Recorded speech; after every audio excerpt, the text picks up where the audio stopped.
गीता 18 के श्लोक नंबर 62 में भगवान स्वयं कह रहे हैं कि अर्जुन उस परमेश्वर की शरण में जा जिसकी कृपा से परम शांति व शाश्वत स्थान अर्थात सतलोक को प्राप्त होगा। वो परमेश्वर कौन है, कहाँ है, कैसा है, जानने के लिए कृपया अवश्य सुनिए जगत गुरु तत्वदर्शी संत रामपाल जी महाराज के अमृत वचन। अब उस माई नीमा ने सोचा कि इस महात्मा में कितनी करामात है, मेरे बालक को हवा में उड़ा दिया, ये जरूर कोई इलाज करेगा इसका। अब ये चक्कर था, हमारी समस्या थी परमात्मा को परमात्मा ना मानकर अन्य को ही भगवान और उसको समर्थ की संज्ञा देते रहे।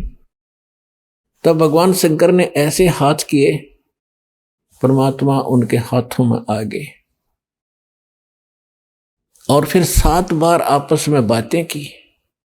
ना शंकर भगवान समझ सके कि वो पूर्ण परमात्मा रहे।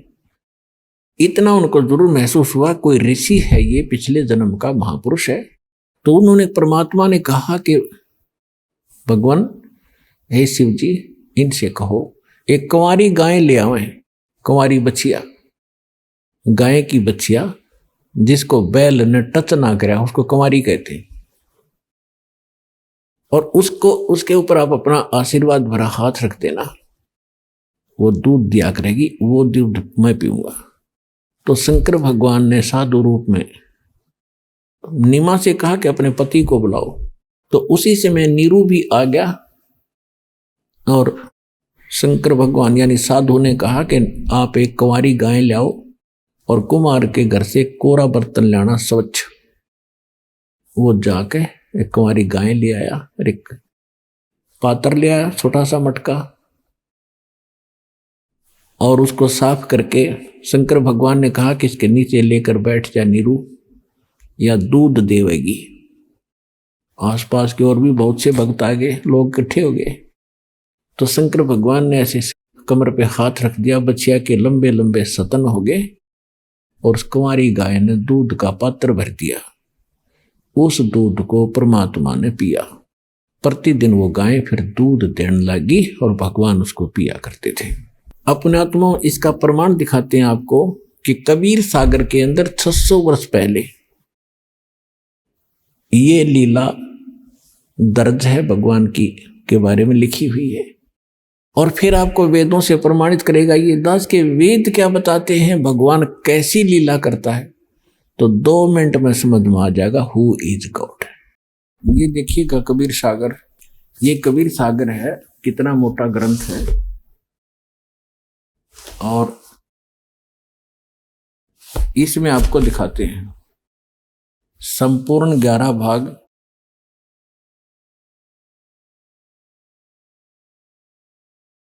कबीर सागर प्रथम खंड कबीरपंथी भारत पथिक स्वामी युगलानंद बिहारी द्वारा प्रस्कृत, मुद्रक के प्रकाशक हैं खेमराज श्री कृष्ण दास, अध्यक्ष वेंकटेश्वर परेश, खेमराज श्री कृष्ण दास मार्ग, मुंबई से।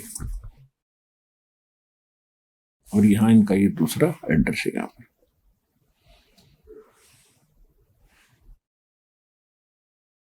इसमें एक ज्ञान सागर नाम का अध्याय है, इसके 74 पृष्ठ पे, 74 पृष्ठ पे ज्ञान सागर।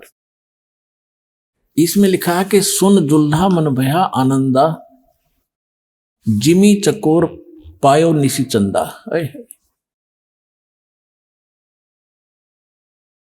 अब यहां क्या बताया है कि फिर वो जुलाहा नीरू बड़ा खुश हुआ, इतना खुशी हुआ जैसे चांद चकोर पक्षी को चांद दिख जाया करे, चंद्रमा। सुन जुल्हा मन भयो आनंदा, जिमी चकोर पायो निश्चंदा।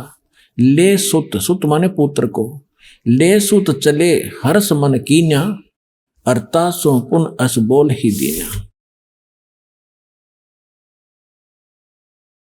सुत काशी को ले चले, लोग देखण तय आव, अन्न पानी भक्सै नहीं, भखे नहीं खावे नहीं, जुल्हा शोक मनावे जनावे। तब जुल्हा मन कीन तिवाना, विचार किया रामानंद सो कहा उत्पाना। मैं सुत पायो बड़ा गुणवंता, कारण कौन बखे नहीं संता। अब इन्होंने कैसे बताया है, वैसे लीला तो यूं की यूं बनी है, परमात्मा ने कुंवारी गाय का दूध पिया। अब इन्होंने स्वामी रामानंद जी से जोड़ दिया कि कोई दुखी व्यक्ति होता है तो साधु संतों के पास जाता है अपने बच्चों के कष्ट निवारण के लिए। तो जुल्हा जो नीरू था रामानंद जी के पास गया, उससे सारी बताया कि एक छोटा सा बालक मिला मुझे, ऐसे ऐसे, वो खाता पीता नहीं, तो वो क्या समाधान बता रहा है। तब जुल्हा मनकीन तिवाना रामानंद सो कही उठ पाना, मैं सुत पायो बड़ा गुणवंता, कारण कौन बखे नहीं संता। रामानंद ध्यान तब धारा, जुल्हा सो तब वचन उचारा, पूर्व जन्म ते ब्राह्मण जाति, हरि सेवा की निभली बाती, कुछ तो सेवा हर की चूका, अर्थाते भयो जुल्हा का रूपा, प्रीति प्रभु गए तोर लीनी, ताते उद्धान में तो सुत दीना। अब ये नीरू वचन है, ये नूरी गलत प्रिंट है, नूरी नहीं है, नीरू, ये नीरू है, गलती से नूरी प्रिंट कर दिया इसमें। अब नीरू क्या कहता है, हे प्रभु जस की नो तस पायो, आर्त हो तो दर्शन आयो, सो कहिए उपाय गुसाई, अब बालक अक्षुधावंत कुछ खाई। ये बालक मेरा भूखा है, कुछ खावे, ऐसा कोई उपाय बताइए।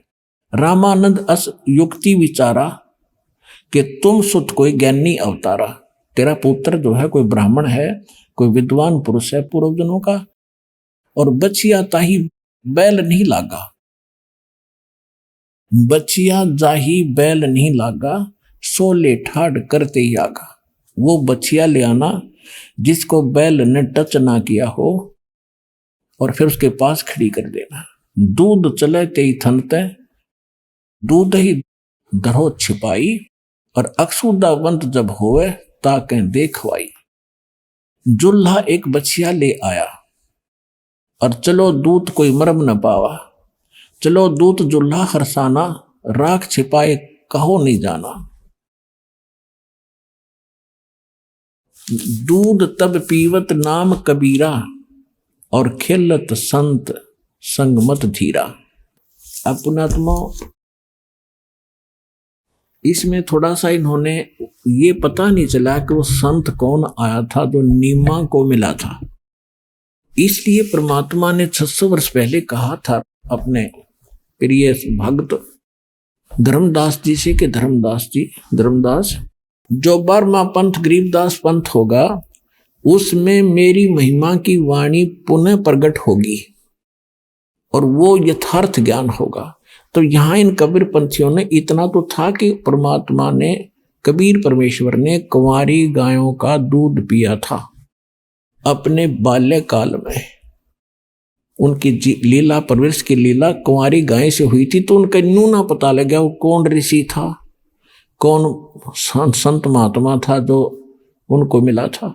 तो उन्होंने वैसे अपने आइडिया से लिख दिया कि रामानंद जी से भी पूछा होगा, उस दौरान तो सभी जगह गए हैं वह, लेकिन उनसे कोई बात बनी नहीं थी। तो स्वयं परमात्मा ने शंकर भगवान को भेजा था कि उनके पूर्व पुजारी थे। अब आपको गरीबदास साहिब जी की वाणी से वो दिखाते हैं, सुनाते हैं। अब उसमें थोड़ा सा एक प्रसंग और सुनाते हैं। अब आपको पहले प्रमाणित करते हैं, गरीबदास जी की वाणी है, परमात्मा ने जो उनको बताया था उन्होंने वापस फिर दोबारा यथार्थ ज्ञान दिया है। इसमें क्या लिखा है, शिव उतरे शिवपुरी से, अवगत बदन बिनोदे, मैं के कमल खुशी बहे, फिर लिया ईस को गोदे। शिव उतरे शिवपुरी से, शंकर भगवान आए अपने लोक से, और वहां भगवान को परमात्मा कबीर जी को गोदी में ले लिया। गरीबदास जी बता रहे हैं, शिव उतरे शिवपुरी से, अवगत बदन बिनोदे, मैं के कमल खुशी बहे, भाई लिया ईस को गोदे। नजर नजर से मिल गई, किया ईस परिणाम, दोनों भगवानों के आपस में दुआ सलाम हुई। और शंकर भगवान ने फिर क्या कहा, धन मोमन धन पूर्णा, ये धन का सीनी काम है। कि धन है ऐसी नगरी जहां पर ऐसे महापुरुष का आगमन हुआ, संत रूप में शंकर भगवान बता रहे। 7 बार चर्चा करी और बोले बालक बहन, शिव को कर मस्तक धर्या ल्या वो मोमन एक धेनु। अनब्यावर को दूहत है दूध दिया तत्काले, कंवारी को दूध निकाला अपने आप, दूध दिया तत्काल।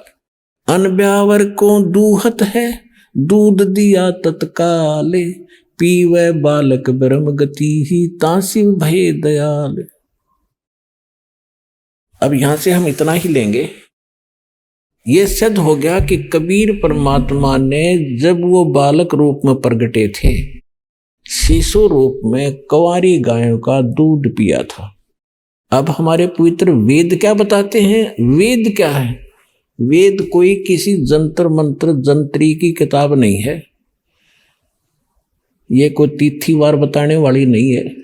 इसमें परमात्मा के गुण, परमात्मा कैसी लीला करता है, वो कहाँ रहता है, और उसके पूरी जानकारी है।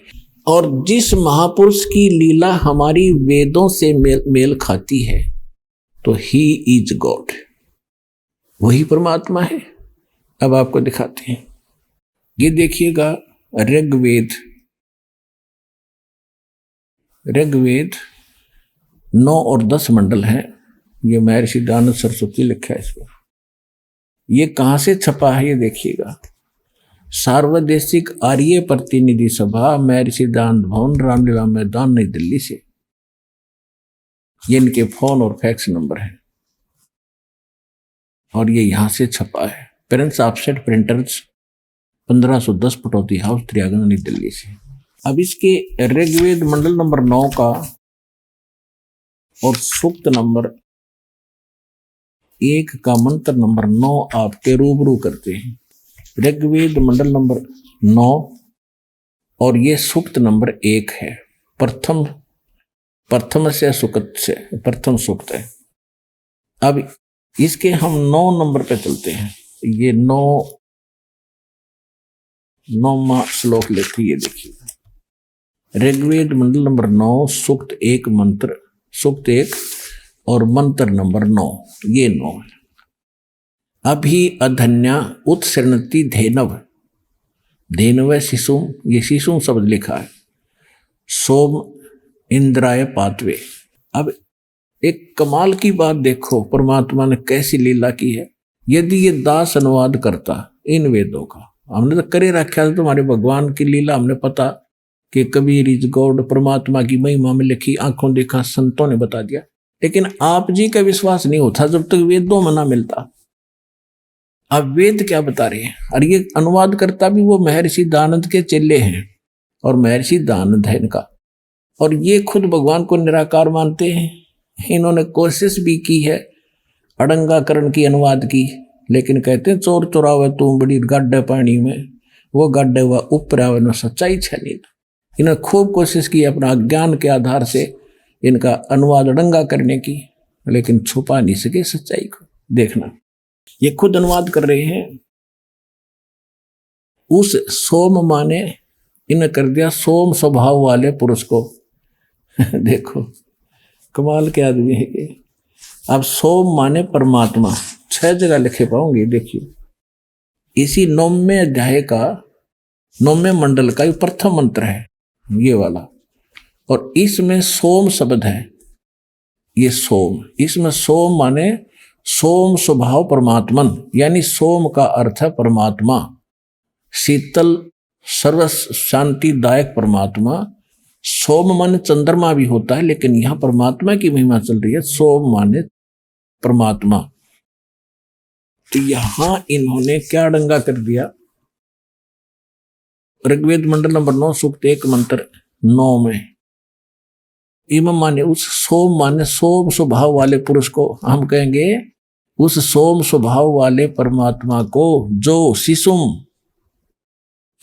शिशु रूप में धारण करके कुमार अवस्था में अभी अधन्या, अभी माने सब प्रकार से यानी पूर्ण रूपेण, अधन्या माने अहिंसनीय नहीं, अधन्या माने बिना धनाई, धेनो माने गौवे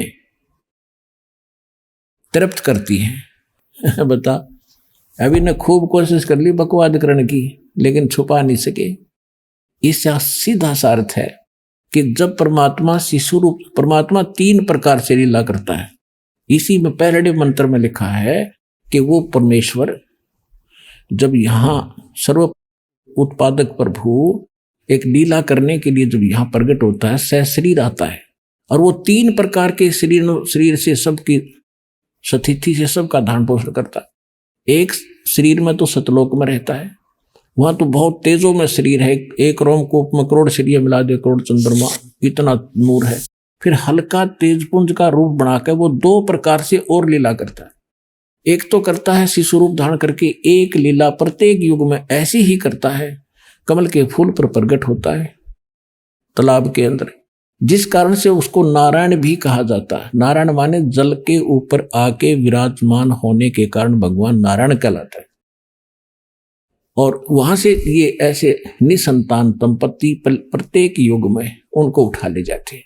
वहां फिर वो लीला करता है, एक मनुष्य की तरह जीवन जीता है, ज्ञान प्रचार करता है। और दूसरी प्रकार का फिर वो कभी भी कहीं पर भी जिंदा महात्मा संत साधु का रूप धारण करके और आके प्रकट हो जाता है, अच्छी आत्माओं को ज्ञान देते हैं, उनको सतलोक ले जाते हैं, फिर अपने गवाह बना के छोड़ जाता है।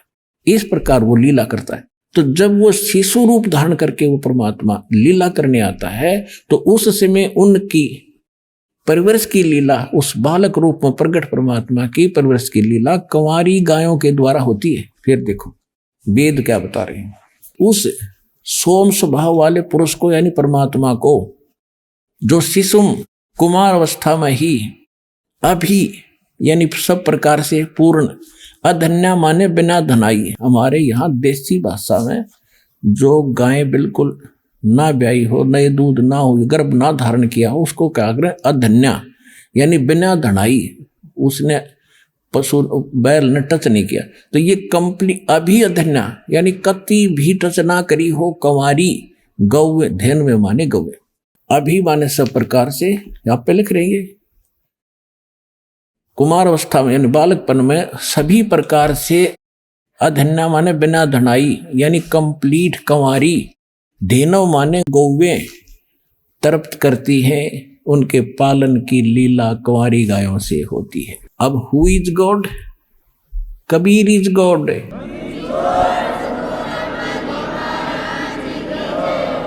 अपने आत्माओं, परमात्मा जब 5 वर्ष के हुए और रामानंद जी के साथ उनकी गोष्ठी हुई, जैसा कि आज दिन में दास बता रहा था। परमेश्वर कबीर साहब ने गुरु धारण किया, इसलिए गुरु बनाया रामानंद जी को कि वो बहुत बड़े पहुंचे हुए ब्राह्मण माने जाते थे, विद्वान, वेदों, गीता और पुराणों के मर्मज्ञ गाता माने जाते थे। और उनको कख का पता नहीं था वेद और गीता के बारे में, संस्कृत दुर्गोट रखी थी, लेकिन नेक चलन के आदमी थे, निष्काम भाव से यानी वो ज्ञान प्रचार कर और करवा रहे थे। तो परमात्मा ने यह मर्यादा बनाए रखने के लिए कि गुरु बिन माला फेरते, उनका वचन है, गुरु बिन माला फेरते, गुरु बिन देते दान, गुरु बिन दोनों निष्फल हैं, चाहे पूछो वेद पुराण। अब परमात्मा यदि उस समय गुरु धारण नहीं करते स्वामी रामानंद जी को, तो अब जैसे ये शिवदयाल जी हैं राधा स्वामी वाले, राधा स्वामी पंथ के प्रवर्तक, जहां से ये पंथ चला है राधा स्वामी, फिर उससे निकला सच्चा सौदा सरसार, ये सारे, उनका जो मुखिया था उसका कोई गुरु नहीं था। तो आज आम व्यक्ति ये कह देता कि कबीर साहब ने कौन सा गुरु बनाया था, क्या जरूरत है गुरु की। और शिवदयाल जी के बारे में आपको दिखाई दिया कि वो तो भूत बने, प्रेत बने, तो खाक मुक्ति हुई उसकी। जब एक हेड ऑफ द डिपार्टमेंट यानी पंथ का प्रवर्तक भूत बन गया, तो आगे अन्य क्या बनेंगे उस साधना से। इसमें बार बार कहने की आवश्यकता नहीं, बुद्धिमान को संकेत काफी है। अब परमात्मा ने इसलिए गुरु धारण किया कि आने वाले समय में लोग इस बात को कहीं काल के दूतों का दाव ना लग जा कि कबीर साहब ने कौन सा गुरु बनाया था। और दूसरा ये था कि रामानंद जी एक ब्राह्मण जाति में थे और इतना अभिमान हो गया था उनको अपने ज्ञान का कि वो किसी की बात सुनने को तैयार नहीं थे। और उनको उन मालिक को पता था कि जिस जीव का नाश होगा, और ये पिछले जन्मों में मेरी सेवा कर रखी है इसने, सतयुग के अंदर ये विद्याधर ब्राह्मण था और त्रेता के अंदर ये वेद विज ब्राह्मण था, इसने मेरी सेवा कर रखी है, इसको निकालना अनिवार्य है। जिस कारण से परमात्मा ने एक लीला की। जब वो 5 वर्ष के हो गए, एक 2.5 वर्ष के बालक का रूप धारण किया और स्वामी रामानंद जी प्रतिदिन स्नान करने के लिए जाया करते थे गंगा घाट पे, पंच गंगा घाट, जहां पर ये ब्राह्मण लोग विशेषकर स्नान कराया करते थे। तो वहां ऋषि रामानंद जी 104 वर्ष के वृद्ध सुबह सुबह प्रतिदिन मुंह अंधेरा जाया करते थे ब्रह्म मुहूर्त में। गर्मियों का मौसम था। परमात्मा ने 2.5 वर्ष के बालक का रूप धारण किया और पौड़ियों पर लेट गए। अब रामानंद जी अंधेरे में जा रहे थे, गले में उनके कंठी थी, क्योंकि वैष्णव परंपरा के अंदर एक तुलसी के मनिये की एक कंठी होती है, कंठी बोलते हैं, एक ही मनिया होता है पूरे धागे में, उसको कंठी माला बोलते हैं। और वो वैष्णव परंपरा से दीक्षित की एक पहचान होती है। तो रामानंद जी नीचे उतर रहे थे अंधेरे में, कबीर परमात्मा के सिर में खड़ाऊ लगी तो बालक, लीला की बालक वाली, रोने लग गए। रामानंद जी ने सोचा कोई बालक का चोट लगी। साधु संत दयालु होते, एकदम झुकते ही उनकी गले की जो कंठी थी अंधेरे में निकल के परमात्मा के गले में गल गई, कबीर साहब के। और सिर पे हाथ रख के कहा, बेटा रो मत, राम राम बोल बेटा, राम राम बोल। परमात्मा चुप हो गए और स्वामी जी अपना स्नान करने लग गए और कहा, बेटा तू बैठ जा, किसी का बालक भूल के, रास्ता भूल के आ गया, तुझे सुबह तुम्हारे घर भिजवा दूंगा, यहां बैठ जा।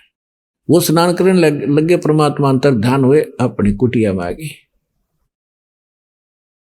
स्वामी जी को देखा बच्चा कहाँ गया, उसने सोचा चला गया होगा, अब कहाँ खोजूं उसको। बात आई गई हुई। कुछ दिनों के बाद स्वामी रामानंद जी का एक शिष्य विवेकानंद कोई सत्संग कर रहा था, श्री विष्णु जी की कथा सुना रहा था, सैकड़ों श्रोता बैठे थे, परमात्मा भी जा बैठे वहां पर। उस दिन परमात्मा ने, जैसे वैष्णव परंपरा से दीक्षित व्यक्ति होते हैं, ऐसे एक लंबा सा तो तिलक लगाते, नाक पर कड़ पूरा, और एक कंठी माला पहन लेते हैं। तो वहां जाकर बैठ गए।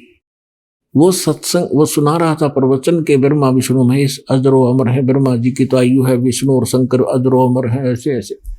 तब परमात्मा ने प्रसन्न खड़ा होकर कहा कि स्वामी जी, मेरा एक शंका है, समाधान कीजिए। विवेकानंद जी ने कहा कि बोलो बच्चा, बोलो क्या शंका है। आप कहते हो कि ब्रह्मा विष्णु महेश अजरो अमर हैं, क्या इनके माता पिता भी हैं? कौन ब्रह्मा का पिता है, कौन विष्णु की माँ, शंकर का दादा कौन है, पंडित जी दे बता। अब यहाँ के सारे फेल हैं, कहता अजरो अमर है, सविनाशी है, इनके कोई माता पिता नहीं है, तरह से लीला करते हैं। तब परमात्मा ने कहा कि मैंने एक दिन शिव पुराण सुना था, एक ब्राह्मण पढ़ा था, और उसकी रुद्र संहिता में लिखा हुआ है कि काल रूपी ब्रह्म से और शिवा के संयोग से विष्णु जी की उत्पत्ति हुई, ऐसे ब्रह्मा जी की भी उत्पत्ति हुई। आप कहते हो स्वामी जी की कोई माता पिता नहीं है। अब उसके पैरों के नीचे की जमीन निकल गई, सामने बेइज्जती हो रही, क्यों बड़ा विद्वान पाक गया था। तो उसने कहा कि तूने कैसे पढ़ा पुराणों को? परमात्मा बोले मैंने पढ़ा नहीं, मैं कहता हूं मैंने सुना कि झूठ बोलता है। तो कहीं से दीक्षा प्राप्त है क्या? तेने तिलक वगैरह लगा रखे हैं? हाँ जी दीक्षा प्राप्त हो। कहां से? विवेकानंद ने पूछा कहां से दीक्षा प्राप्त है? कि जहां से आप हो वहीं से मैं हूं। मैं हूं, आप कौन हैं, किस जाति से हैं? हाँ, परमात्मा तो बोले नहीं, उससे पहले श्रोता ही कहने लगे कि नीरू का लड़का है, दानक का, जुल्हाई का। तो विवेकानंद को मौका मिल गया, कहने लगा देखो रे लोगों कितना झूठा है, कितना कपटी व्यक्ति है, बच्चा है ये झूठ बोल रहा है, कह रहा है कि मैंने स्वामी रामानंद जी से दीक्षा ले रखी है, मेरे गुरु से।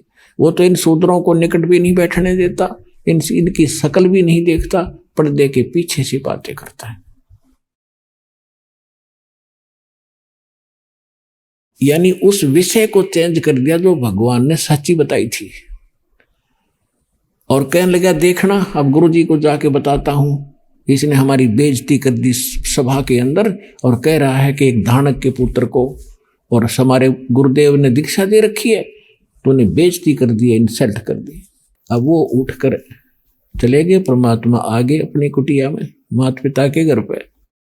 मुंह बोले माता पिता जो थे। उधर से उस विवेकानंद ने स्वामी रामानंद जी से जाकर कहा साथ में 20, 30, 50 और चेले ले गए वहां के श्रोता, और सभी ने एक सुर में कहा कि महाराज हमारी तो नाक काट दी, हम तो बाहर निकलने जोगे नहीं छोड़े। एक धानक का पुत्र, दुल्हे का पुत्र कहता कि मैंने गुरु बना लिया आपको। परमात्मा सारी काशी में आग की तरह फैल गई यह बात, और सभी लोग धिक्कार रहे हैं, अगर ऐसा है तो बहुत बुरा है। तो रामानंद जी ने कहा कि वो झूठ बोलता है, मैंने कि उसको दीक्षा नहीं दी, उसको लाओ सुबह पकड़कर सबको बुला ले, सबके सामने कह दूंगा। विवेकानंद ने तो सबको बुला लिया, हजारों आदमी इकट्ठे कर लिए कि भाई झूठ बोल रहा था, देखियो गुरुजी धमकावेंगे। अब सुबह सुबह विवेकानंद वक्त से पहुंच गया जुलाहों की कॉलोनी में, लेकर 10 मस्टंडिया ने लाठी हाथ में ले रही। अब पता लगा, कॉलोनी वालों ने देखा कि बदनीयत से आए हैं ये लोग, और घर पूछ रहे थे नीरू का।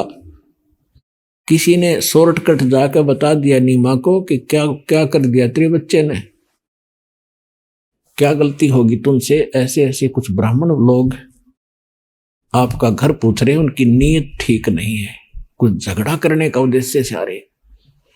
नीमा समझ गई कि जरूर इस कबीर ने कुछ ना कुछ गड़बड़ करी है, यू करता ही रहता था। परमात्मा जहां जाकर छेड़ देते थे, क्योंकि वो आए इस उद्देश्य से थे, रोज उलाने आया करते। नीमा दुखी हो रही थी, तो उस दिन भी उसने कबीर जी को उठाया और कहा बेटा तूने किसको क्या कह दिया? परमात्मा बोले माता मैं क्या कहूं था, मैं कहता हूं सत्य, ये मुझे मारने दौड़ते हैं। तो माँ ने कहा कि तू क्यों बोला करे बेटा, तू नहीं जानता है कसाई है और तुझे मार देंगे, मैं भी मर जाऊंगी बेटा, फिर हम कैसे जिएंगे? परमात्मा कहा करते माता ये सब मेरे ही बच्चे हैं, ये मेरी बात को सुनते नहीं। तो माँ धमकाया करती कि तू दादा पा के गया, छोटा सा बालक ने कहा मेरे बच्चे हैं, चुप रहा करे, मत तू शरारत ना कराया करे। तो उस दिन जब जाकर माई ने पता लगा तो तुरंत उस झोपड़ी में गई जिसमें परमात्मा बालक रूप में सोए थे, उसको उठा के और खड़ा करके झोपड़ी के पीछे लिटा दिया, उसके ऊपर कपड़े डाल दिए पुराने फटे पुराने, घास डाल दिया, बेटा बोलना मत, कोई निकम्मा आदमी आ रहा है तुझे पीटने के लिए। उनको शक था शायद इसी कारण से आ रहे होंगे। उन्होंने आते ही पूछा कि तेरा बेटा कहाँ है? कहाँ वो कबीर? उसको स्वामी जी ने बुलाया, हम पकड़ कर ले जाएंगे। तो वो कहने लगे जी क्या बात होगी, मेरे बेटे ने ऐसी क्या गलती कर दी, कुछ कारण तो बताओ। कहने लगे वहां पता चलेगा कारण का। अंदर घुस गए, माई ने बताया नहीं, अंदर घुस गए कुटिया में, उथल पुथल कर दी, डंडे के साथ चारपाइयों को उछल दिया, कपड़े कुपड़े उछलने लग गए, कहाँ है, जोर जोर से चिल्ला रहे थे। परमात्मा पीछे छुपा रखे थे, उन्होंने सोचा ये बुढ़िया ने घना दुखी करेंगे माँ बाप को। बाहर निकल के उन कपड़ों से बाहर और खड़ा होके कहने लगा कि ए विवेकानंद, झोपड़ी के पीछे बैठा हूं, आजा। वो एकदम भाग कर गए, देखा तो वो पकड़ दिया। अब माता ने सोचा मैं बचाऊं, अपने बच्चे का बचाव करूं।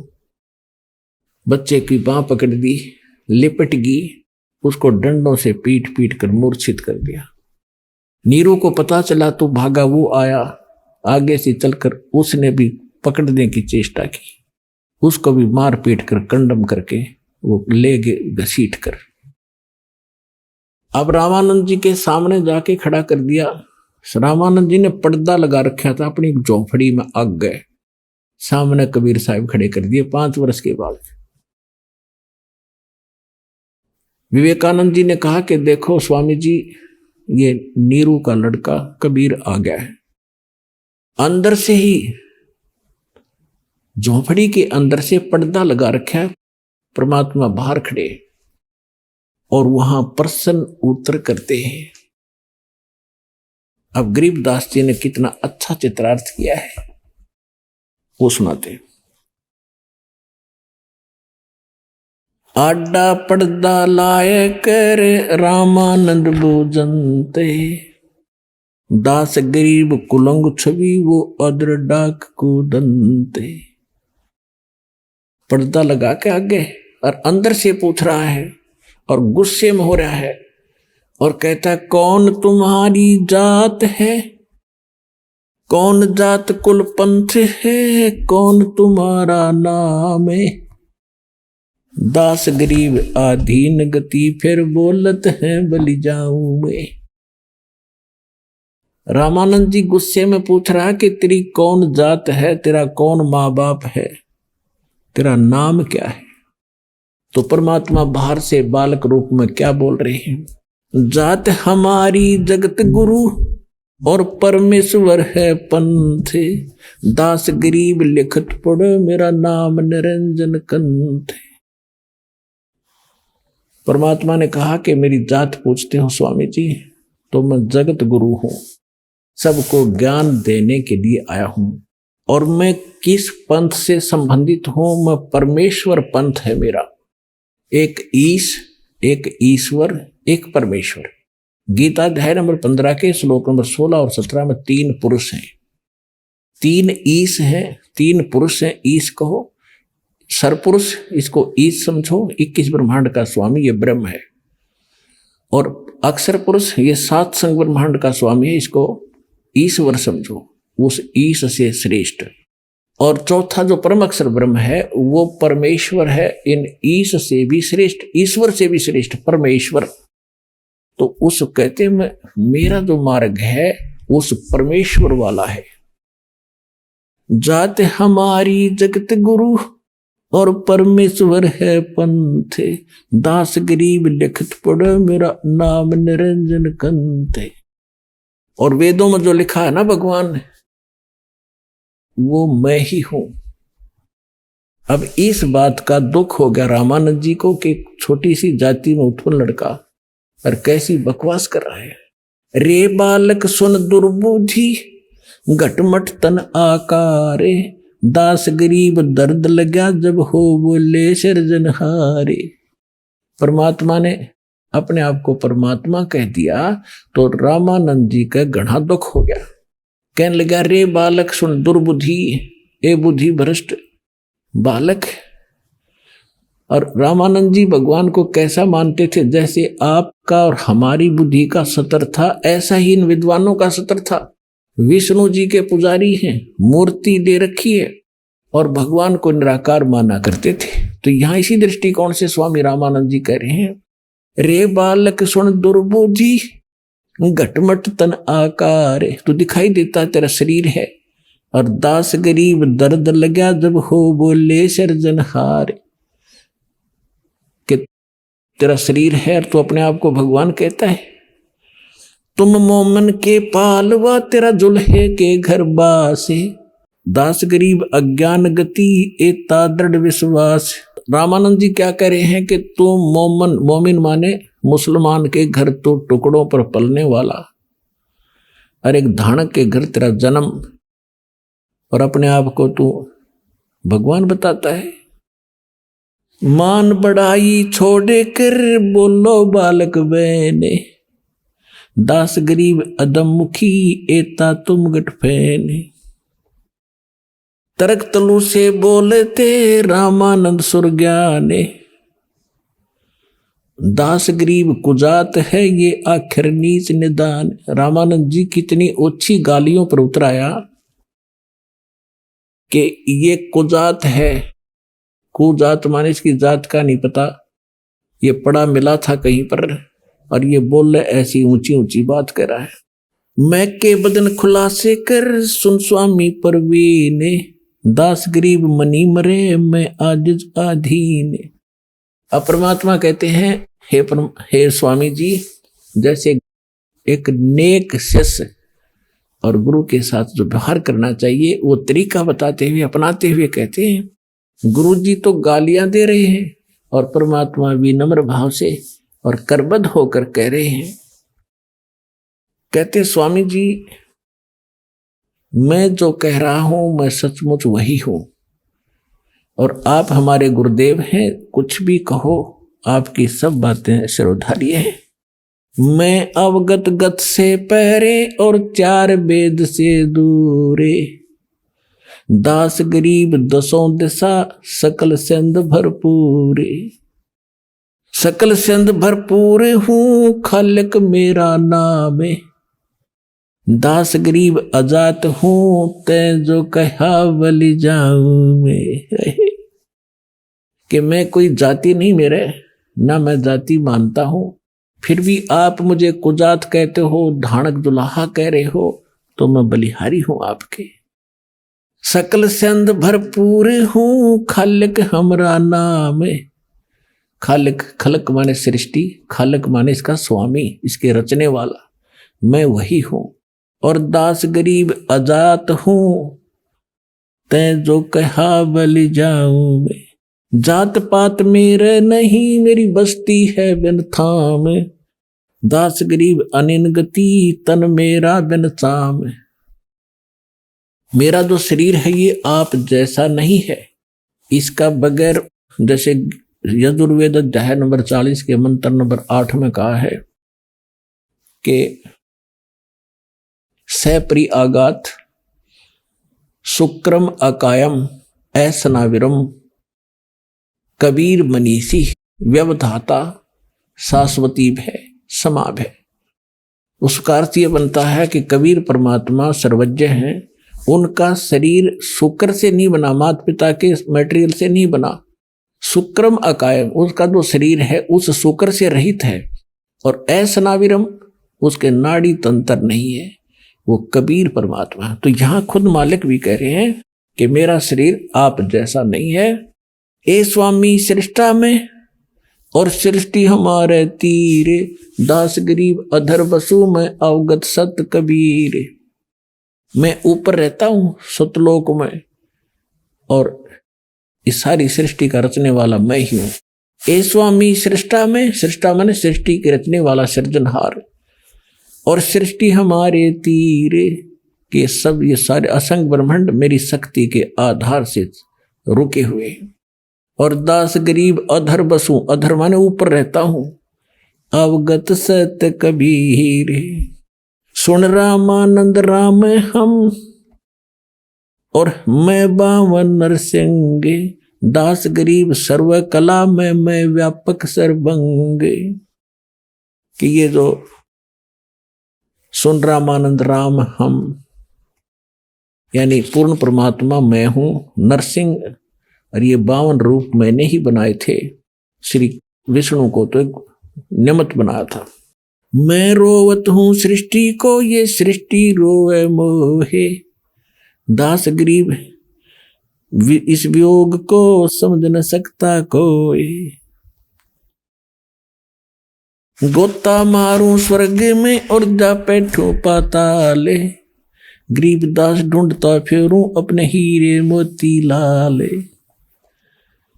अब इस बात को सुनकर रामानंद जी से परमात्मा ने जब ये कहा कि मैं परमात्मा हूं, आपका यकीन हो या ना हो, इतना कॉन्फिडेंस से जब बात की तो रामानंद जी भगत थे, विवश हो गए सोचन पे कि उसने सुना है कि भगवान ना जाने किस रूप में आ जा। उसने सोचा कि इससे पीछे बात करूंगा, जब इतना कॉन्फिडेंस से कह रहा है कि आई एम गॉड, आम आदमी थोड़ा हो सकता है। तो उन्होंने सोचा कि मैं पहले अपनी जो दैनिक क्रिया करता हूं भक्ति की वो पूरी कर लूं। रामानंद जी कैसे करते थे? मूर्ति पूजा करते थे, लेकिन काल्पनिक करते थे।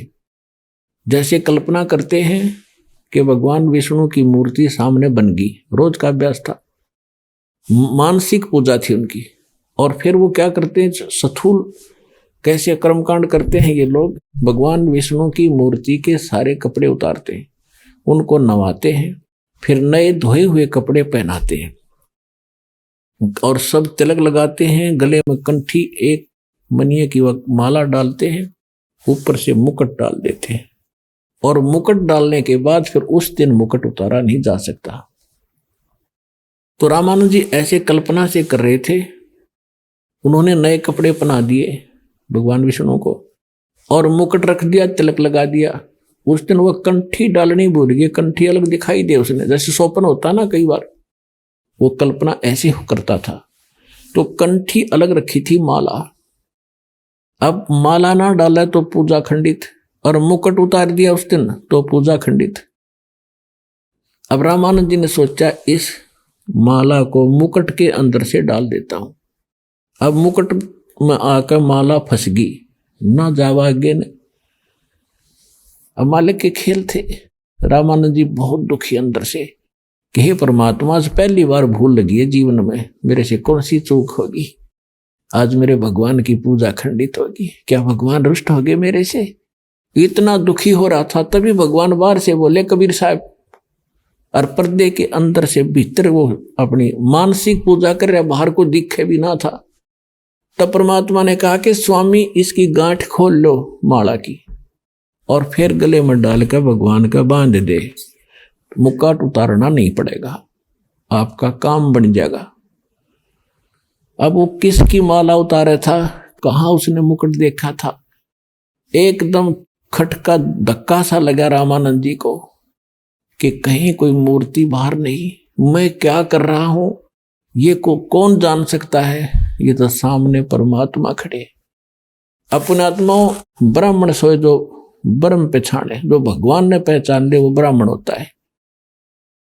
अब एक तरफ तो सारा समाज ब्राह्मण खड़ा और इज्जत का नाश हुआ कि एक जो लाहे के बालक के सीने से लगावे, उसकी तो साख मिट्टी में मिल जानी थी, सारा उसका तो प्रोग्राम खत्म हो जाना था और कोई चेला नहीं रहना था ब्राह्मण उसका, और दुनिया में वो निंदा का पात्र बनना था। एक तरफ तो उसने समाज दिखा था, एक तरफ उसने भगवान दिखाई देता। तो इसको पंडित कहते हैं। डोडी पर्दा दूर भगा और एकदम बाहर आके सबके सामने नो बैठी थी जनता और उस धानक के लड़के को सीने से लगा लिया। और जब सीने से लगाया तो उनका शरीर ऐसा था जैसा रुई का होता है। तब मन की पूजा तुम लखी, गरीबदास जी की वाणी में परमात्मा की महिमा लिखी है। मन की पूजा तुम लखी, ये मुकुट माल परवेश। रामानंद जी कह रहे हैं, गरीबदास गति कौन लुख, तेरा कौन वर्ण के वेख। अब रामानंद जी कह रहे हैं, परमात्मा आपकी महिमा ने कौन समझ सकता है? आपको कैसे भगवान माने या जनता? आप किस तरह रूप में खड़े हो? आइए अब हम उन श्रद्धालुओं के अनुभव जानते हैं जो जगत गुरु तत्वदर्शी संत रामपाल जी महाराज जी से दीक्षा प्राप्त कर चुके हैं तथा उनके द्वारा बताए गए भक्ति मार्ग पर चल रहे हैं। सर नमस्कार। सत साहिल जी।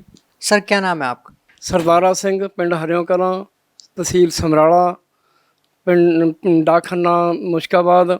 सर संत रामपाल जी महाराज से नाम दीक्षा लेने से पहले आप क्या साधना करते थे? साधना करते थे, अमृत छकिया होया ਤਾਂ 1992 ਦੇ ਵਿੱਚ ਮੈਂ ਨਿਸ਼ਾਨ ਸਾਹਿਬ ਤੋਂ ਡਿੱਗ ਪਿਆ 70 ਫੁੱਟ ਉੱਚਾ। ਉਸ ਤੋਂ ਬਾਅਦ ਡਿੱਗਣੇ ਤੇ ਮੇਰਾ ਇਲਾਜ ਨਹੀਂ ਕਿਸੇ ਨੇ ਕਰਾਇਆ। ਫਿਰ ਮੈਂ ਰਾਧਾ ਸਵਾਮੀ ਮੱਤ ਦੇ ਨਾਲ ਜੁੜਿਆ 92 ਦੇ ਵਿੱਚ ਜੀ। सर आप कितने साल तक राधा स्वामी पंथ से जुड़े रहे? 92 ਤੋਂ ਲੈ ਕੇ ਜੀ ਜੁੜਿਆ ਰਿਹਾ ਮੈਂ 13 ਤੱਕ ਜੀ ਰਾਧਾ ਸਵਾਮੀ ਮਾਤੇ ਨਾਲ ਜੁੜਿਆ ਰਿਹਾ। ਔਰ ਜਿਹੜੀ ਆਰਥਿਕ ਤੰਗੀ ਤੀ ਮੇਰੀ ਉਹ ਨਹੀਂ ਪੂਰੀ ਹੋਈ। ਜਿਹੜਾ ਕੋਈ ਪਾਠ ਤਾਂ ਬਹੁਤ ਜ਼ਿਆਦਾ ਕੀਤਾ ਤਾਂ ਉਹਨਾਂ ਦਾ ਬਹੁਤ ਜ਼ਿਆਦਾ ਭਜਨ ਕੀਤਾ ਤਾਂ ਜਿਹੜੇ ਤਰੀਕੇ ਨਾਲ ਦੱਸਿਆ ਤਾਂ 2.5 ਘੰਟੇ ਸਵੇਰੇ 2.5 ਘੰਟੇ ਸ਼ਾਮ ਪੂਰਾ ਵਕਤ ਦੇ ਰਹੇ ਤੇ। ਔਰ ਫਿਰ ਵੀ ਕੋਈ ਜਿਹੜੀ ਘਰ ਦੀ ਤਕਲੀਫ ਹੀ ਰਹਿੰਦੀ। ਔਰ ਖੇਤੀ ਕਰਦਾ ਤਾਂ ਮੈਂ, ਮੇਰੇ ਡੰਗਰ ਮਰ ਜਾਂਦੇ ਤੇ 15 ਮੈਸਾਂ ਤੇ 4 ਗਊਆਂ ਮੇਰੀਆਂ ਮਰੀਆਂ, ਜਿਹਦੇ ਨਾਲ ਮੇਰੀ ਹੋਰ ਵੀ ਆਰਥਿਕ ਤੰਗੀ ਤੀ ਜਿਹੜੀ ਉਹ ਜ਼ਿਆਦਾ ਵੱਧ ਗਈ। सर आप लगभग 24 साल तक राधा स्वामी पंथ में रहे, उसके बावजूद आप लोगों को आर्थिक मानसिक परेशानियों का सामना करना पड़ा। सर इसके पीछे आप क्या कारण मानते हैं? ਕਾਰਨ ਦਾ ਕੋਈ ਪਹਿਲਾਂ ਤਾਂ ਪਤਾ ਨਹੀਂ ਲੱਗਿਆ। ਫਿਰ ਉਸ ਤੋਂ ਬਾਅਦ ਗਿਆਨ ਗੰਗਾ ਕਿਤਾਬ ਮੇਰੇ ਦੋਸਤ ਨੇ ਮੈਨੂੰ ਦਿੱਤੀ, ਮੈਂ ਪੜ੍ਹੀ। ਪੜ੍ਹਨ ਤੋਂ ਬਾਅਦ ਮੈਨੂੰ ਪਤਾ ਲੱਗਿਆ ਵੀ ਸੰਤ ਰਾਮਪਾਲ ਜੀ ਮਹਾਰਾਜ ਸਤਿਗੁਰੂ ਬਰਵਾਲੇ ਦੇ ਵਿੱਚ ਆਏ ਹੋਏ ਨੇ, ਵੀ ਉਹਨਾਂ ਤੋਂ ਨਾਮਦਾਨ ਤੁਸੀਂ ਲਓ, ਉਹਨਾਂ ਦੇ ਜਾ ਕੇ ਦਰਸ਼ਨ ਕਰੋ, ਸਤਸੰਗ ਸੁਣੋ। ਫਿਰ ਮੇਰੇ ਘਰ ਟੈਲੀਵਿਜ਼ਨ ਲੱਗਿਆ ਤਾਂ ਮੈਂ ਉਹਨਾਂ ਦਾ ਸਤਸੰਗ ਸੁਣਨ ਲੱਗਿਆ ਅਤੇ ਕਿਤਾਬ ਵੀ ਪੜ੍ਹਦੀ। ਪੜ੍ਹਨ ਤੋਂ ਬਾਅਦ ਮੇਰਾ ਬਹੁਤ ਮਨ ਕੀਤਾ ਕਿ ਮੈਂ ਆਪਣੇ ਦੋਸਤ ਨੂੰ ਨਾਲ ਲੈ ਕੇ ਬਰਵਾਲੇ ਚਲੇ ਗਏ। ਬਰਵਾਲੇ ਜਾ ਕੇ ਉਹਨਾਂ ਦਾ ਸਤਸੰਗ ਸੁਣਿਆ। ਸਤਸੰਗ ਸੁਣਨ ਤੋਂ ਬਾਅਦ ਅਸੀਂ ਨਾਮਦਾਨ ਲੈ ਲਿਆ। ਨਾਮਦਾਨ ਲੈਣ ਤੋਂ ਬਾਅਦ ਇੱਕ ਪ੍ਰੇਤ ਬਾਧਾ ਥੀ ਮੇਰੇ ਮਗਰ, ਜਿਹੜੀ ਕਿ ਮੈਨੂੰ ਬਹੁਤ ਸਤਾ ਰਹੀ ਸੀ। ਉਹ ਵੀ ਜਿਸ ਦਿਨ ਤੋਂ ਮੈਂ ਨਾਮਦਾਨ ਲੈ ਲਿਆ ਉਸ ਤੋਂ ਬਾਅਦ ਮੁੜ ਕੇ ਅੱਜ ਤੱਕ ਕਦੇ ਵੀ ਉਹ ਚੀਜ਼ ਨੇ ਬਾਧਾ ਨੇ ਮੈਨੂੰ ਤੰਗ ਨਹੀਂ ਕੀਤਾ। ਔਰ ਹੁਣ ਤੱਕ ਮੇਰੀ ਜਿਹੜੀ ਆਰਥਿਕ ਤੰਗੀ ਸੀ ਔਰ ਮੇਰਾ ਸਰੀਰ ਵੀ ਬਹੁਤ ਤਕਲੀਫ ਦੇ ਵਿੱਚ ਰਹਿੰਦਾ। ਨਿਸ਼ਾਨ ਸਾਹਿਬ ਤੋਂ ਡਿੱਗਣ ਕਰਕੇ ਮੇਰਾ ਰੀੜ੍ਹ ਦੀ ਹੱਡੀ 4 ਜਗ੍ਹਾ 'ਤੇ ਕਰੈਕ ਤੀ। ਇੱਕ ਮੇਰਾ ਪੈਰ ਦੇ 30 ਪੀਸ ਹੋਏ ਨੇ, ਜਿਹੜੇ ਕਿ ਹੁਣ ਮੇਰਾ ਪੈਰ ਤਾਂ ਦੁਖਦਾ ਬਹੁਤ, ਪਰ ਰੀੜ੍ਹ ਦੀ ਹੱਡੀ ਵੱਲੋਂ ਮੈਂ ਠੀਕ ਹਾਂ। ਜਾਣੀ ਹਾਂ ਤੁਰ ਕੇ ਜਾ ਸਕਦਾ, ਸਾਈਕਲ ਚਲਾ ਲੈਂਦਾ। ਅਤੇ ਇਹ ਮੇਰੇ ਸਰੀਰਕ ਤੌਰ 'ਤੇ ਮੇਰਾ ਆਪਣਾ ਫਾਇਦਾ। ਔਰ ਜਿਹੜੀ ਮੇਰੀ ਆਰਥਿਕ ਤੰਗੀ ਤੀ ਬਹੁਤ ਜ਼ਿਆਦਾ ਤੀ, वो भी मेरी हुण ठीक है। जो आपकी आर्थिक तंगी थी, इतनी सारी परेशानियां आपको थी, वो कैसे ठीक हो गई? बरवाला सतगुरु रामपाल जी महाराज तो जिस दिन तो नामदान ले लिया उस दिन तो बाद प्रेत बाधा थी जो वो भी दूर हो गई। और मेरी आर्थिक तंगी थी जिहड़ी वो भी दिन पर दिन ठीक होंदी चली गई। और अज मैनू जो मैं पाठ करता था वो पाठी था, वो भी बाबा जी ने कह दिता भी तुसीं पाठ नहीं करना। तो फिर मैं छड्डता सारा कुछ, दुकान की है। हुण दुकान के उत्ते उहदे नाल मेरा बहुत वधिया गुजारा चल रहा और बहुत वधिया आर्थिक तंगी मेरी मैनूं सता नहीं रही। जिसदा मैनूं पहलां तंग तां मैं हुण नहीं, ठीक हाँ वैसे हुण। सर आप राधा स्वामी पंथ में 24 साल तक भक्ति करने के बाद गुरु बदला है, अब आप संत रामपाल जी महाराज जी के शिष्य हैं और कहा जाता है कि गुरु नहीं बदलना चाहिए, गुरु बदलना तो पाप होता है। क्या आप मानते हैं आपने सही किया गुरु बदल के? गुरु बदलना ठीक है। जैसे एक डॉक्टर के पास आप जाने बीमारी ठीक कराने वास्ते, वो डॉक्टर सही इलाज नहीं कर रहा। तो गुरु तो पहला भी मैं बदल लिया था जो राधा स्वामी मत नूं धारण किया, तो उदों भी मैं यही समझदा था भी डॉक्टर तो जिस तरह ठीक नहीं हो रही सेहत, दूसरा डॉक्टर बदल लिया। इस तरह मैं हुण भी कहा भी जे एक डॉक्टर के कोल सेहत नूं ठीक आराम डॉक्टर नहीं दे रहा तो कोई गुरु बदल लेना ये डॉक्टर के समान ही है, तो उहदे विच कोई पाप नहीं है। क्या अब आप मानते हैं कि आपको सही डॉक्टर मिला है? क्या संत रामपाल जी महाराज जी के अलावा भी कोई डॉक्टर है? नहीं, मेरे मुताबिक इस टाइम तक जो पहला शास्त्र वेदां दे विच लिखिया होया नाम था ना सानूं नाम मिलिया था, और ना ही साडी कोई आर्थिक तंगी थी जिहड़ी दूर हुंदी थी।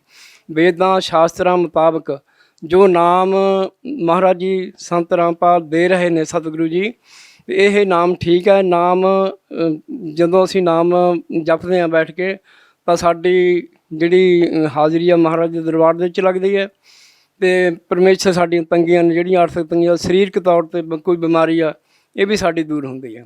सर आपने कहा कि जब किसी एक डॉक्टर से इलाज ना हो तो दूसरा डॉक्टर बदल लेना चाहिए। संत रामपाल जी महाराज जी को आप लाइक एक डॉक्टर मानते हैं, क्या दवाई देते हैं संत रामपाल जी महाराज जो आपकी आर्थिक परेशानियां, मानसिक परेशानियां ठीक हो जाती है? जो वेद शास्त्र साडे कह रहे ने, जो उहदे विच नाम लिखे हुए ने परमेश्वर दे, जो कि नाम सानू दिंदे ने उही प्रेत बाधा ते उपर ने। और जिहड़ी साडी आर्थिक तंगी है ਉਹੀ ਸਾਡਾ ਨਾਮ ਹੈ, ਉਹ ਨਾਮ ਜਪਿਆਂ ਤੇ ਸਾਡੀ ਦੂਰ ਹੁੰਦੀ ਆ। ਇਦੋਂ ਬੜਾ ਕੋਈ ਡਾਕਟਰ, ਜਿਸ ਤਰ੍ਹਾਂ ਮੈਂ ਆਪਣੀ ਜ਼ਿੰਦਗੀ ਦੇ ਤਜਰਬੇ ਮੁਤਾਬਕ ਕਹਾਂ ਗੱਲ, ਤਾਂ ਇਹ ਸਭ ਤੋਂ ਉੱਤਮ ਹੈ। ਸੰਤ ਰਾਮਪਾਲ ਜੀ ਮਹਾਰਾਜ ਬਰਵਾੜੇ ਵਾਲੇ ਆਏ ਹੋਏ ਨੇ, ਇਹਨਾਂ ਦੇ ਕੋਲ ਹਰ ਇੱਕ ਵਿਅਕਤੀ ਨੂੰ ਇਹਨਾਂ ਦੇ ਸ਼ਰਨ ਦੇ ਵਿੱਚ ਚਲੇ ਜਾਣਾ ਚਾਹੀਦਾ ਜੀ। सर देखिए, सभी श्रद्धालु अपने गुरु को श्रेष्ठ मानते हैं। सभी कहते हैं हमारे गुरु जी सही भक्ति बताते हैं, हमारे गुरु जी सही भक्ति बताते हैं। ज़्यादातर जो संत रामपाल जी महाराज जी के शिष्य हैं वो राधा स्वामी पंथ से आए हुए हैं। अभी भी लाखों की संख्या में राधा स्वामी संत मंच से भक्त जुड़े हुए हैं। उनका मानना है सर कि वो सही भक्ति कर रहे हैं। आप कैसे कह सकते हैं कि राधा स्वामी पंथ में जो भक्ति बताई जा रही है वो सही नहीं है और जो संत रामपाल जी महाराज भक्ति विधि बता रहे हैं वो सही है? ਦੇਖੋ ਜੀ, ਇਹ ਆਪੋ ਆਪਣਾ ਪ੍ਰੈਕਟੀਕਲ ਹੈ।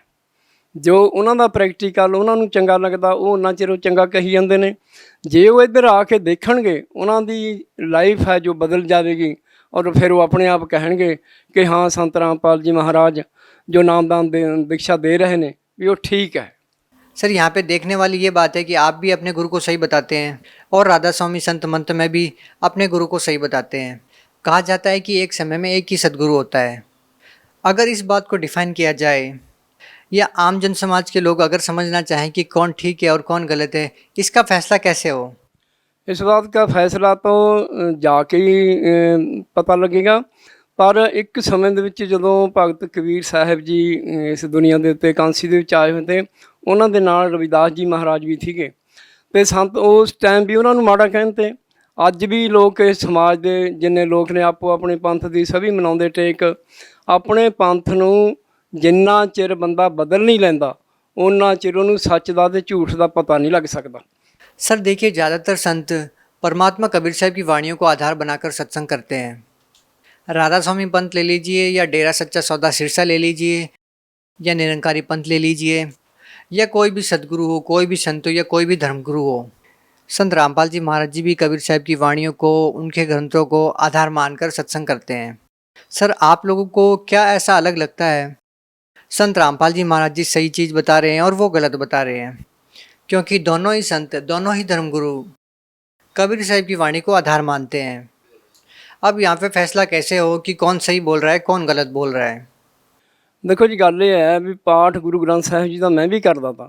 ਉਹ ਪੜ੍ਹਦੇ ਤੇ ਤਾਂ ਸਾਨੂੰ ਪਤਾ ਨਹੀਂ ਤੀ ਲੱਗ ਰਿਹਾ ਵੀ ਇਹ ਕਿਸ ਦੇ ਬਾਰੇ ਲਿਖਿਆ ਹੋਇਆ। ਜੋ ਗ੍ਰੰਥ ਖੋਲ੍ਹ ਕੇ ਸੰਤ ਰਾਮਪਾਲ ਜੀ ਮਹਾਰਾਜ ਨੇ ਦੱਸੇ ਨੇ, ਅੱਜ ਤੱਕ ਕਿਸੇ ਨੇ ਦੱਸੇ ਨਹੀਂ ਹਨ। ਉਹ ਸੰਤ ਚਾਹੇ ਕਿੱਡਾ ਹੀ ਹੋਵੇ, ਸੰਤ ਤਾਂ ਅਸੀਂ ਸਮਰਾਲੇ ਦੇ ਇਲਾਕੇ ਦੇ ਵਿੱਚ ਰਹਿੰਦੇ ਹਾਂ, ਸਾਡੇ ਨੇੜੇ ਨੇੜੇ ਸੰਤ ਬਹੁਤ ਨੇ। ਜਿਹੜਾ ਕਿ ਸੰਤ ਗੁਰੂ ਗ੍ਰੰਥ ਸਾਹਿਬ ਨੂੰ ਪੜ੍ਹਦੇ ਜ਼ਰੂਰ ਨੇ ਪਰ ਖੋਲ੍ਹ ਕੇ ਦੱਸ ਨਹੀਂ। ਅਸੀਂ ਖੁਦ ਪੜ੍ਹਦੇ ਤੇ ਅਸੀਂ ਵੀ ਕਿਸੇ ਨੂੰ ਖੋਲ੍ਹ ਕੇ ਦੱਸ ਨਹੀਂ ਤੀ ਸਕੇ ਵੀ ਗੁਰੂ ਗ੍ਰੰਥ ਸਾਹਿਬ ਦੇ ਵਿੱਚ ਆਹ ਕੁਛ ਲਿਖਿਆ ਹੋਇਆ। ਜਾਂ ਕਬੀਰ ਸਾਹਿਬ ਦੇ ਬਾਰੇ, ਗੁਰੂ ਨਾਨਕ ਸਾਹਿਬ ਦੀ ਜਿਹੜੀ ਬਾਣੀ ਹੈ ਬਹੁਤ ਗੁੰਝਲਦਾਰ ਬਾਣੀ ਹੈ, ਉਹਨੂੰ ਸਮਝ ਦੇ ਵਿੱਚ ਬਿਲकुल नहीं आती। श्री गुरु ग्रंथ साहिब में आप लोगों की गहरी आस्था है। श्री गुरु ग्रंथ साहिब में एक वाणी है, सोई गुरु पूरा कहावे जो दो अक्षर का भेद बतावे। अब यहाँ पे कहा यह गया है कि सच्चा सदगुरु तो वही होता है जो दो अक्षर का भेद बताता है।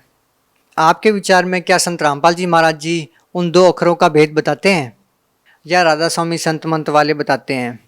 क्या कहना चाहेंगे? ਕਹਿਣਾ ਤਾਂ ਇਹ ਚਾਹੂੰਗਾ ਜੀ, ਉਹਨਾਂ ਦੇ ਕੋਲ ਤਾਂ 5 ਨਾਮ ਦਾ ਅੱਖਰ ਜੋ ਦੇ ਰਹੇ ਨੇ, ਉਹਦੇ ਵਿੱਚ ਸੰਤ ਰਾਮਪਾਲ ਜੀ ਮਹਾਰਾਜ ਨੇ ਪੜ੍ਹ ਕੇ ਉਹਨਾਂ ਦਾ ਲਿਖਿਆ ਹੋਇਆ ਸਾਨੂੰ ਦਿਖਾ ਦਿੱਤਾ ਕਿ ਪਾਂਚੋ ਨਾਮ ਕਾਲ ਕੇ ਜਾਨੋ, ਆਦਿ ਨਾਮ ਲੈ ਗੁਪਤ ਰਖਾਉ, ਇਸ ਤਰ੍ਹਾਂ ਦਾ ਸਲੋਕ ਆ ਕੁਛ। ਅਤੇ ਜਿਹੜਾ ਸੱਚਾ ਨਾਮ ਹੈ ਉਹ ਜਿਸ ਤਰ੍ਹਾਂ ਗ੍ਰੰਥਾਂ ਦੇ ਵਿੱਚ ਦਿੱਤਾ ਹੋਇਆ ਉਸ ਤਰ੍ਹਾਂ ਸੰਤ ਰਾਮਪਾਲ ਜੀ ਮਹਾਰਾਜ ਦੇ ਰਹੇ ਨੇ, ਔਰ ਉਸੇ ਨੂੰ ਸੱਚਾ ਨਾਮ ਅਸੀਂ ਕਹਾਂਗੇ।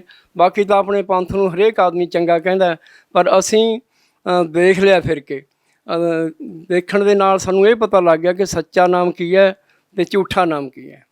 सर आप 24 साल तक राधा स्वामी संत मंत्र में रहे, आप अपने उन साथियों को, उन सत्संग प्रेमियों को क्या संदेश देना चाहेंगे जो अभी भी उस भक्ति को आधार मान के अपना जीवन वहाँ पे लगाए हुए हैं, ये सोच करके कि वो सही भक्ति कर रहे हैं?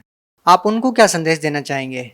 संदेश ਤਾਂ ਇਹੀ ਦੇਣਾ ਚਾਹੂੰਗਾ ਵੀ ਜਿਸ ਤਰ੍ਹਾਂ ਮੈਂ 24 ਸਾਲ ਇਹਨਾਂ ਦੀ ਭਗਤੀ ਕਰਕੇ, ਇਹਨਾਂ ਦਾ ਨਾਲ ਸੇਵਾ ਕਰਕੇ ਤੇ ਪਿੱਛੇ ਹਟਣਾ ਪਿਆ, ਇਸੇ ਤਰ੍ਹਾਂ ਹੀ ਆਪ ਸਾਰੇ ਮੇਰੇ ਬੇਨਤੀ ਨੂੰ ਸੁਣਦੇ ਹੋਏ ਤੇ ਛੱਡ ਕੇ ਬਰਵਾਲੇ ਆਸ਼ਰਮ ਜਾ ਕੇ ਨਾਮਦਾਨ ਦੀ ਭਗਤੀ ਕਰਨ ਔਰ ਆਪਣਾ ਜੀਵਨ ਮੋਕਸ਼ ਔਰ ਜੀਵਨ ਮੁਕਤੀ ਦਾ ਸਾਧਨ ਸੋਚਣ, ਜਿਹਦੇ ਕਾਰਨ ਕਰਕੇ ਅਸੀਂ ਜੀਵਨ ਭਾਰਿਆ, ਅਸੀਂ ਜਨਮ ਲਿਆ ਤੇ ਸਾਡਾ ਜਨਮ ਇਸੇ ਤਰ੍ਹਾਂ ਸੁਧਰੇਗਾ ਜੇ ਅਸੀਂ ਸੱਚੀ ਭਗਤੀ ਸੱਚੇ ਗੁਰੂ ਦੀ ਕਰਾਂਗੇ।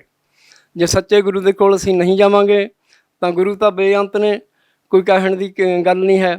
ਹਰ ਇੱਕ ਆਪਣੇ ਆਪ ਨੂੰ ਵਧੀਆ ਕਹਿੰਦਾ, ਚੰਗਾ ਗੁਰੂ ਸੱਚਾ ਕਹਿੰਦਾ, ਪਰ ਸੱਚਾ ਨਾਮ ਕਿਸੇ ਗੁਰੂ ਦੇ ਕੋਲ ਹੈ ਨਹੀਂ, ਕੇਵਲ ਬਰਵਾਲੇ ਤੋਂ ਬਿਨਾਂ। ਸੰਤ ਰਾਮਪਾਲ ਜੀ महाराज सच्चा उपदेश दे रहे हैं। सर, क्या जो आप भक्ति साधना कर रहे हैं, जो संत रामपाल जी महाराज जी ने आपको बताई है, क्या आप मानते हैं कि वह जो भक्ति साधना है वो बिल्कुल सही है, या अन्य किसी गुरु को आप अपना गुरु बना सकते हैं? नहीं, ये तो गल गलत है। ਹੁਣ ਫਿਰ ਕੇ ਸਾਰਾ ਕੁਝ ਦੇਖ ਲਿਆ ਸੰਤਾਂ ਦੇ ਕੋਲ। ਇਹ ਨਹੀਂ ਹੈਗਾ ਵੀ ਅਸੀਂ ਇਹਨਾਂ ਦੇ ਕੋਲ ਪਹਿਲਾਂ ਹੀ ਆ ਗਏ। ਅਤੇ ਜਦੋਂ ਅੰਮ੍ਰਿਤ ਛਕਿਆ ਤਾਂ ਉੱਥੇ ਵੀ ਪੰਜਾਬ ਦੇ ਸੰਤ ਇਕੱਠੇ ਹੋ ਜਾਂਦੇ ਨੇ ਜਿੱਥੇ ਸਤਸੰਗ ਹੁੰਦਾ ਤਾਂ। ਅਤੇ ਆਮ ਸੰਤਾਂ ਦੇ ਵਿੱਚ ਜੇ ਬਿਆਸ ਜਾਂਦੇ ਤੇ ਤਾਂ ਵੀ ਉਹਨਾਂ ਨੇ ਆਮ ਸਾਰੇ ਭਗਤਾਂ ਦੀ ਬਾਣੀ ਉਹ ਦੱਸਦੇ ਤੇ ਵਿੱਚ। ਅਤੇ ਇਹ ਜੋ ਜਿਹੜੀ ਸੱਚੀ ਭਗਤੀ ਆ, ਨਾਮ ਹੈ ਔਰ ਵੇਦਾਂ ਦੇ ਮੁਤਾਬਕ, ਸ਼ਾਸਤਰਾਂ ਦੇ ਮੁਤਾਬਕ ਜੋ ਕਿ ਸਾਨੂੰ ਲਿਖਿਆ ਹੋਇਆ ਸਾਰੇ ਘਰ ਬੈਠਿਆਂ ਨੂੰ ਟੈਲੀਵਿਜ਼ਨ 'ਤੇ ਵੀ ਦਿਖਾਤਾ। ਅਸੀਂ ਜਾ ਕੇ ਬਰਵਾਲੇ ਸਤਸੰਗ ਸੁਣ ਕੇ ਵੀ ਇਹਨਾਂ ਦਾ ਅਸੀਂ ਦੇਖ ਲਿਆ ਅਤੇ ਅੱਖੀਂ ਦੇਖ ਕੇ ਵੀ ਗ੍ਰੰਥਾਂ ਦੇ ਵਿੱਚ ਆਹ ਕੁਛ ਲਿਖਿਆ ਜੋ ਪੜ੍ਹ ਕੇ ਸੁਣਾ ਰਹੇ ਨੇ। ਅਤੇ ਹੁਣ ਸਾਨੂੰ ਇਤਵਾਰ ਪੂਰਾ ਹੈ, ਇਸ ਤੋਂ ਵੱਧ ਕਿਸੇ ਨਹੀਂ ਜਾਵਾਂਗੇ, ਚਾਹੇ ਕੁਛ ਵੀ ਗੱਲ ਹੈ। सर, यदि संत रामपाल जी महाराज जी के सत्संग प्रवचन या आप लोगों की बातें जो मानते हैं कि सही है और वो संत रामपाल जी महाराज से जुड़ना चाहेंगे तो वो जुड़ कैसे सकते हैं? ਦੇਖੋ ਜੀ, ਜਿਹੜਾ ਟੈਲੀਵਿਜ਼ਨ ਆਉਂਦਾ ਚੈਨਲ 'ਤੇ ਉਹਦੇ ਇੱਕ ਥੱਲੇ ਲਾਈਨ ਆਉਂਦੀ ਹੈ, ਉਹ ਲਾਈਨ ਦੇ ਮੁਤਾਬਕ ਸੰਪਰਕ ਕਰਨ, ਆਪਣੇ ਭਗਤਾਂ ਦੇ ਨਾਲ ਸੰਪਰਕ ਕਰਕੇ ਅਤੇ ਉਹ ਜਿਸ ਤਰ੍ਹਾਂ ਉਹਨਾਂ ਨੂੰ ਜਵਾਬ ਮਿਲੂਗਾ ਉਸ ਢੰਗ ਦੇ ਨਾਲ ਉਹਨਾਂ ਭਗਤਾਂ ਦੇ ਨਾਲ ਜੁੜਨ ਔਰ ਛੇਤੀ ਤੋਂ ਛੇਤੀ ਜਿੰਨਾ ਛੇਤੀ ਹੋ ਸਕੇ ਉਸ ਤਰ੍ਹਾਂ ਆਪਣਾ ਫਾਇਦਾ ਉਠਾਉਣ, ਆਪਣੇ ਜੀਵਨ ਦਾ ਲਾਹਾ ਲੈਣ। सर, आप संत रामपाल जी महाराज को सच्चा सदगुरु मानते हैं और कहते हैं कि उन्हीं के पास सही भक्ति विधि है। यदि संत रामपाल जी महाराज से नाम दीक्षा लेने के बाद भी किसी श्रद्धालु को लाभ ना मिले तो फिर वो श्रद्धालु क्या करे? ਇਹ ਤਾਂ ਹੋ ਨਹੀਂ ਸਕਦੀ ਗੱਲ ਬਈ ਉਸ ਭਗਤੀ ਜਾਏ ਤੇ ਸੰਤ ਰਾਮਪਾਲ ਜੀ ਮਹਾਰਾਜ ਜੀ ਕੋਲ ਗਿਆ ਹੋਵੇ ਔਰ ਕੋਈ ਭਗਤੀ ਲਾਭ ਨਾ ਮਿਲਿਆ ਹੋਵੇ ਉਹਨੂੰ। ਇਹ ਗੱਲ ਇਹ ਆ ਵੀ ਜੇ ਉਹਨੇ ਭਗਤੀ ਉਹ ਨਹੀਂ ਕੀਤੀ, ਨਾਮ ਦੀ ਕਮਾਈ ਨਹੀਂ ਕੀਤੀ, ਫਿਰ ਉਹ ਕਹਿ ਸਕਦਾ ਵੀ ਮੈਨੂੰ ਸੰਤ ਰਾਮਪਾਲ ਜੀ ਕੋਲ ਜਾ ਕੇ ਮੈਨੂੰ ਫਾਇਦਾ ਨਹੀਂ ਹੋਇਆ। ਜੇ ਕੋਈ ਸੱਚੇ ਇਰਾਦੇ ਨਾਲ ਸੱਚੀ ਭਗਤੀ ਨੂੰ, ਜਿਸ ਤਰ੍ਹਾਂ ਬਾਬਾ ਜੀ ਚੱਲਦੇ ਫਿਰਦੇ ਉੱਠਦੇ ਬਹਿੰਦੇ ਦੱਸਦੇ ਰਹੇ, ਸਹਿਜ ਭਗਤੀ ਸਹਿਜ ਮਾਰਗ ਹੈ ਔਰ ਉਹਦੇ ਵਿੱਚ ਕੋਈ ਔਖਾ ਵੀ ਕੰਮ ਨਹੀਂ ਹੈ। ਕੋਈ 2.5 ਘੰਟੇ ਨਹੀਂ ਬੈਠਣਾ, ਕੋਈ 3 ਘੰਟੇ ਨਹੀਂ ਬੈਠਣਾ, ਔਰ ਫਿਰ ਵੀ ਕੋਈ ਕਹੇ ਚੱਲਦਾ ਫਿਰਦਾ ਵੀ ਮੈਨੂੰ ਫਾਇਦਾ ਨਹੀਂ ਹੈ, ਇਹ ਗੱਲ ਮੈਂ ਨਹੀਂ ਮੰਨਦਾ। सर, देखिए, हमने बहुत सारे श्रद्धालुओं से सुना है कि संत रामपाल जी महाराज जी का नाम लेते ही नशा छूट जाता है। क्या आप भी कोई नशा करते थे? नहीं, मैं तो नशा नहीं किया। क्या ये बात सही है कि संत रामपाल जी महाराज से नाम दीक्षा लेने के बाद नशा छूट जाता है? हाँ जी, ये सुनिया और ਜਿਹੜੇ ਸਾਡੇ ਬੰਦੇ ਸਾਡੇ ਨਾਲ ਗਏ ਤੇ ਉਹ ਨਸ਼ਾ ਕਰਦੇ ਤੇ, ਸਾਨੂੰ ਦੱਸਦੇ ਤੇ, ਜਾਂ ਉੱਥੇ ਸਤਸੰਗ ਦੇ ਵਿੱਚ ਬੈਠੇ ਤੇ, ਜਾਂ ਗੱਡੀ ਦੇ ਰੇਲ ਦੇ ਵਿੱਚ ਸਫ਼ਰ ਕਰਦੇ ਤੇ, ਉਸ ਤਰ੍ਹਾਂ ਉਹ ਦੱਸ ਰਹੇ ਸੀ ਵੀ ਮੈਂ ਨਸ਼ਾ ਖਾਂਦਾ ਤਾਂ, ਮੈਂ ਸ਼ਰਾਬ ਪੀਂਦਾ ਤਾਂ, ਮੈਂ ਨਾਮ ਲੈ ਲਿਆ, ਹੁਣ ਉਸ ਤੋਂ ਬਾਅਦ ਮੈਂ ਬਿਲਕੁਲ ਸ਼ਰਾਬ ਨਹੀਂ ਪੀਤੀ, ਮੁੜ ਕੇ ਮੈਂ ਕੋਈ ਨਸ਼ਾ ਨਹੀਂ ਕੀਤਾ। ਸਾਡੇ ਘਰ ਕਲੇਸ਼ ਵੀ ਸਾਡੇ ਕਈ ਬੀਬੀਆਂ ਦੱਸਦੀਆਂ ਹੁੰਦੀਆਂ ਸੀ ਵੀ ਉਹ ਸਾਡੇ ਘਰ ਕਲੇਸ਼ ਬਹੁਤ ਨਸ਼ਾ ਕਰਦੇ ਤੇ, ਸ਼ਰਾਬ ਪੀਂਦੇ ਤੇ, ਮਾਰ ਕੁੱਟਦੇ ਤੇ, ਪਰ ਅਸੀਂ ਸਾਡੇ ਘਰ ਦੇ ਵਿੱਚ ਤਾਂ ਕੋਈ ਹਾਲਤ ਨਹੀਂ ਸੀ। ਪਰ ਜਿਹੜੇ ਆਮ ਬੀਬੀਆਂ ਦੱਸਦੇ ਨੇ ਜਦੋਂ ਸਫ਼ਰ ਕਰਦੇ ਹਾਂ ਵੀ ਜਦ ਅਸੀਂ ਸੰਤ ਰਾਮਪਾਲ ਜੀ ਮਹਾਰਾਜ ਦੇ ਨਾਲ ਜੁੜੇ ਹਾਂ ਅਤੇ ਸਾਡੇ ਘਰ ਦਾ ਕੋਈ ਵੀ ਕਲੇਸ਼ ਨਹੀਂ ਹੈ। ਹੁਣ ਤਾਂ ਸਾਡੇ ਘਰ ਦੇ ਨਸ਼ਾ ਛੱਡ ਗਿਆ। जी, बहुत बहुत धन्यवाद। सत साहिब जी।